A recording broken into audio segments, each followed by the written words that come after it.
অভিনেতা বিকাশ রায়কে প্রশ্ন করা হয়েছিল, আপনি একই সঙ্গে সুচিত্রা সেনের সাথে নায়ক এবং ভিলেন চরিত্রে কাজ করেছেন। সুচিত্রা সেনের মতো একজন নায়িকা, যিনি কিনা উত্তমের নায়িকা হিসেবে খ্যাতিলাভ করেছেন, তিনি আপনাকে নায়ক হিসাবে মেনে নিলেন কেন? অভিনেতা বিকাশ রায় খুব সুন্দরভাবে ব্যাপারটি বুঝিয়ে বলেছিলেন। তিনি বলেছিলেন, সুচিত্রা সেন নিজের প্রতিভায় রমা থেকে সুচিত্রা সেন হয়েছিলেন, আবার সুচিত্রা সেন থেকে পরে মিসেস সেন এবং ম্যাডাম হয়ে উঠেছিলেন।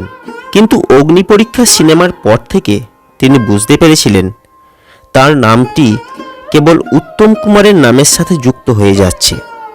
এর পূর্বে ভগবান শ্রীকৃষ্ণ চৈতন্য ছবিতে তিনি অভিনয় ক্ষমতার জোরে এক স্বতন্ত্র ইমেজ তৈরি করতে পেরেছিলেন, কিন্তু উত্তম কুমারের সাথে অভিনয় করে তিনি স্বাধীনভাবে স্বতন্ত্রভাবে নিজেকে প্রতিষ্ঠা করতে পারছিলেন না। তার নামের সাথে উত্তম কুমারের নামটি অবধারিতভাবেই চলে আসছিল।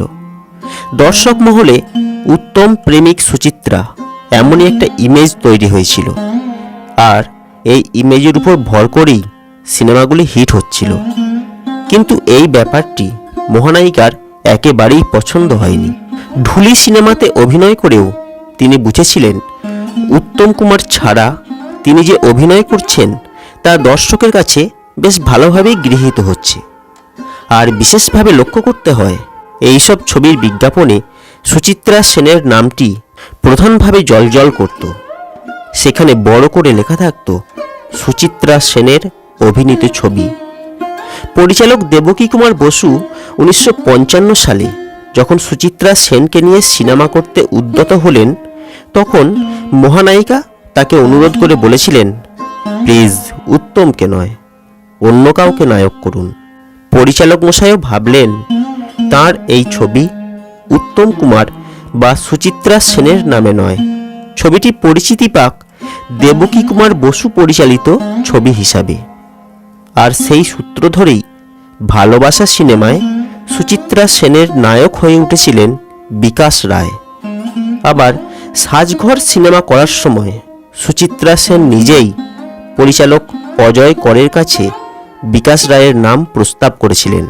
সুচিত্রা সেন ছিলেন ব্যক্তি স্বাতন্ত্র্যময়ী এক নারী, তাই তার অভিনয় সত্তা বারবার বিদ্রোহ করেছে গতানুগতিকের বিরুদ্ধে।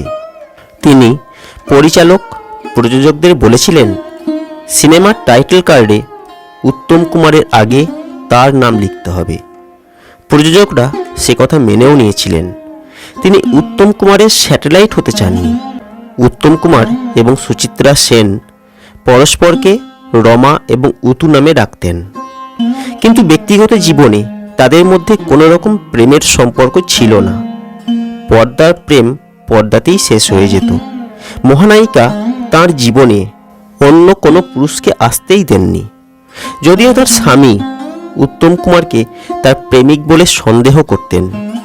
আসলে বক্স অফিসকে হিট রাখার জন্যই উত্তম সুচিত্রার রোমান্টিক ইমেজ তৈরি করা হয়েছিল।